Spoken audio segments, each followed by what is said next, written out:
Hello everyone, welcome to प्रशस्ति civil services academy. जैसा कि आप जानते हैं, हम रेस्पिरेशन पढ़ रहे हैं। रेस्पिरेशन के पार्ट 1 का वीडियो लिंक आपको डिस्क्रिप्शन बॉक्स में मिल जाएगा। प्लीज उस वीडियो को जरूर देखिएगा। चलिए आगे बढ़ते हैं। आज हमें पढ़ना है, सबसे पहले जो चीज हमें रेस्पिरेशन में आगे पढ़ना है that is the pathway of respiration. ठीक है, द पाथवे ऑफ रेस्पिरेशन। अब उसमें क्या होता है चलिए देखते हैं। यहाँ कह सकते हैं the pathway of glucose breakdown. यहाँ पे क्या होता है देखें, सबसे पहले जो ग्लूकोज है, what is glucose? Glucose is a 6 carbon substance. It is a 6 carbon substance glucose. यह जो 6 कार्बन सब्सटेंस ग्लूकोज है, it is divided into 3 carbon substance. It is divided into 3, it is break down into 3 carbon substance which is known as pyruvate. Which is known as pyruvate. Okay, और ये जो process होती है, this breakdown of glucose into pyruvate is known as glycolysis. Is known as glycolysis. Glycolysis. Okay, it is known as glycolysis. और ये जो glycolysis है, ये कहां पर होता है बच्चों? तो it takes place in cytoplasm. It takes place in cytoplasm. Cytoplasm क्या होता है? It is very well explained in cell lecture, है ना, उसको जाके जरूर देखिएगा। साइटोप्लाज्म में क्या होता है? ग्लूकोज डिवाइड होता है पायरुवेट में। ग्लूकोज डिवाइड होता है पायरुवेट में। चलिए आगे बढ़ते हैं। नेक्स्ट है आपका, यहां पर 3 चीजें होंगी। Now further 3 process. क्या क्या? Breakdown of food in the presence of oxygen. Okay, और क्या होगा? In the absence of oxygen, जहां पर ऑक्सीजन प्रेजेंट नहीं है, और यहां पर lack of oxygen. Lack of oxygen. Okay, lack of oxygen. So जब आपका oxygen in the presence of oxygen जो प्रोसेस होती है, it takes place in mitochondria. In mitochondria. In mitochondria. Okay, lack of oxygen यानी जहां oxygen की कमी है, that process takes place in muscles. In muscles. In muscles. And the absence of oxygen which is known as anaerobic respiration, it takes place in yeast. In yeast. Okay, चले तो जो mitochondria में reaction हो रही है, जो mitochondria में reaction हो रही है, उसका एंड प्रोडक्ट क्या बनता है? उसका एंड प्रोडक्ट बनता है carbon dioxide plus water plus energy in the form of ATP, adenosine triphosphate, ATP. Okay, next in the lack of oxygen which takes place in muscle, यही कहां पर इससे क्या प्रोडक्ट मिलने वाला है? तो यहां मिलता है lactic acid. Lactic acid and energy. This lactic acid is responsible for the cramps. Okay, कई बार हम बहुत तेज दौड़ रहे हैं, तो दौड़ते दौड़ते हम हाफ ही भरने लगते हैं इस तरीके से। तो ये क्या हो रहा है? It is the lack of oxygen, है ना, और ये मसल सेल में होता है। तो जिससे क्या हो जाता है, कई बार क्रैम्प्स आ जाते हैं। चलते चलते हमारे पैर में क्रैम्प आ गया, या आप देखते हैं अक्सर क्रिकेटर्स जो होते हैं, वो खेलते खेलते उनके पैरों में क्रैम्प आ जाता है, बिकॉज उनकी जो मसल्स होती है उसमें लैक्टिक एसिड मिलकर कंजर्व हो गया, स्टोर हो गया है। ठीक है बच्चों, नेक्स्ट इज ईस्ट। ईस्ट में क्या होता है? यहाँ पे no oxygen, in the absence of oxygen. तो एब्सेंस ऑफ ऑक्सीजन में ईस्ट में जो प्रोसेस होती है, उसका एंड प्रोडक्ट क्या मिलने वाला है? वह मिलता है ethanol. Ethanol, carbon dioxide plus energy. Ethanol, carbon dioxide plus energy, and this ethanol is responsible for the smell, right?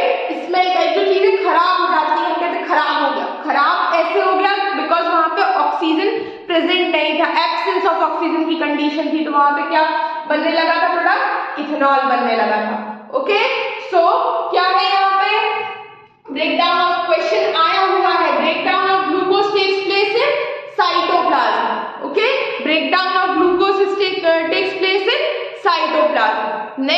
the process which takes place in the presence of oxygen takes place in mitochondria, takes place in mitochondria. Also एक चीज और बताना थी, we are humans, है ना, हम सभी human हैं, we are mammals too, right, we are mammals too, okay, so mammals किससे सांस लेते हैं?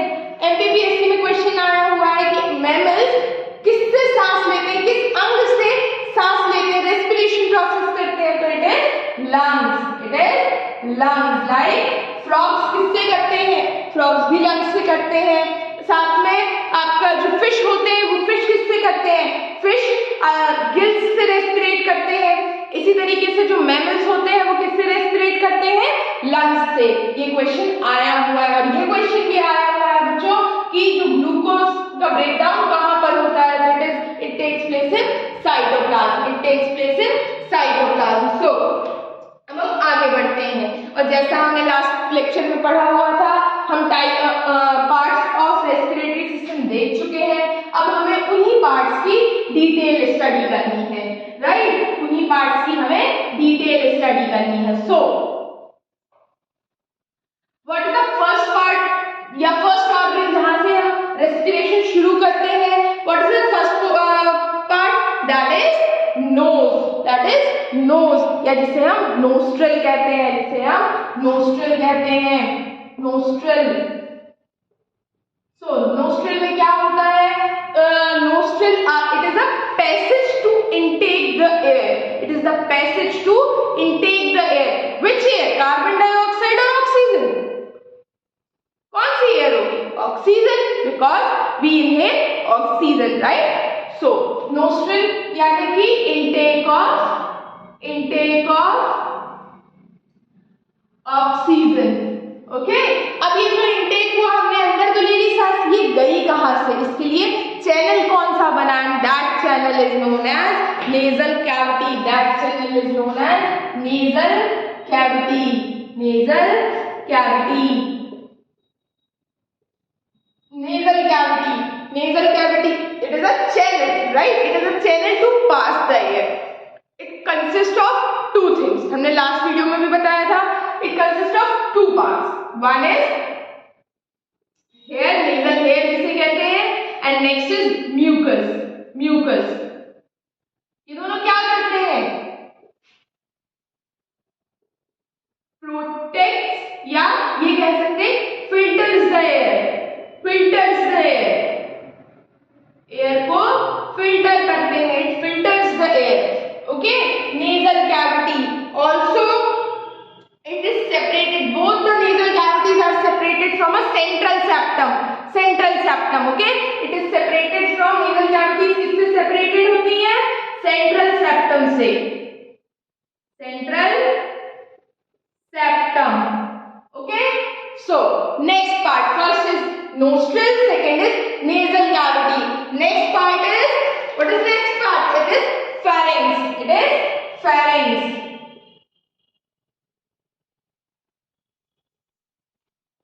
it is pharynx,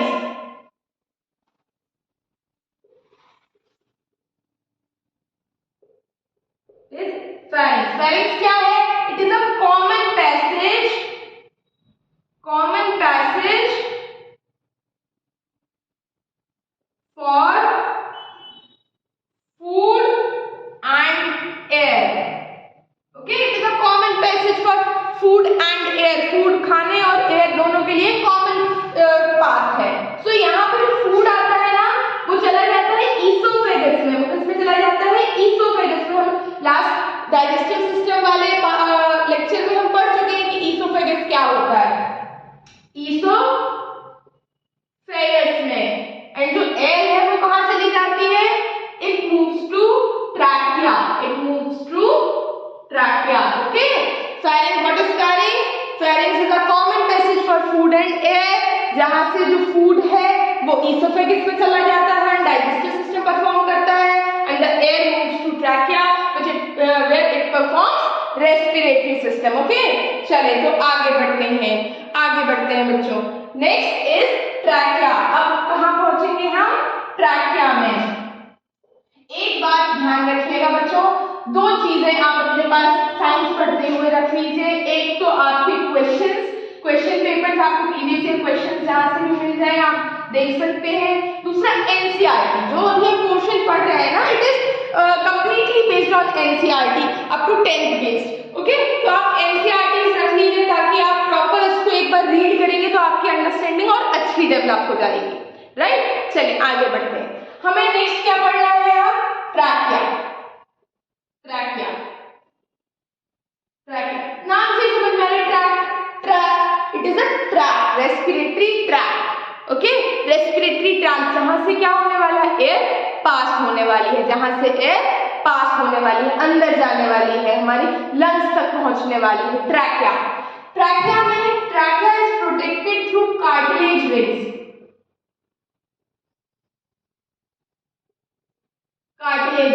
अब ये क्या है? तो अगर देखा जाए तो अगर ये ट्रैकिया का पोर्शन है, ये ट्रैकिया है, तो trachea is bony structure, cartilage rings, ये बोन होती है, कार्टिलेज बोन्स भी जिन्हें कहा जाता है। इससे क्या होता है? इससे हम ट्रैकिया को कोलैप्स करने से प्रिवेंट करते हैं। कहीं ट्रैकिया जो है वो, क्योंकि because it is a very thin layer, है ना, वेरी थिन पाइप, तो ऐसा ना हो कि पता चला हम सो रहे हैं तो वो जो ट्रैकिया है वो कोलैप्स कर गया, चिपक गया, सांस ही नहीं गई हमारे शरीर में अंदर। तो इससे प्रोटेक्ट करने के लिए क्या लगी होती है? ये कार्टिलेज रिंग्स लगी होती है। It is a bony structure, bones की बनी हुई होती है। ओके, चले आगे बढ़ते हैं। और ये कहाँ प्रेजेंट होता है? It presents in thoracic cavity. कहाँ प्रेजेंट होता है? थोरैसिक कैविटी में।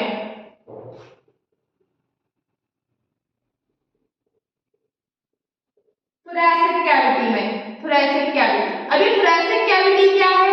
यदि हम किसी इंसान को बनाते हैं, हमारा भाई ऐसे ही इंसान बनता है ना, इसी तरीके से, बहुत अच्छा है, ये स्माइलिंग बना लेते हैं इसको इस तरीके से।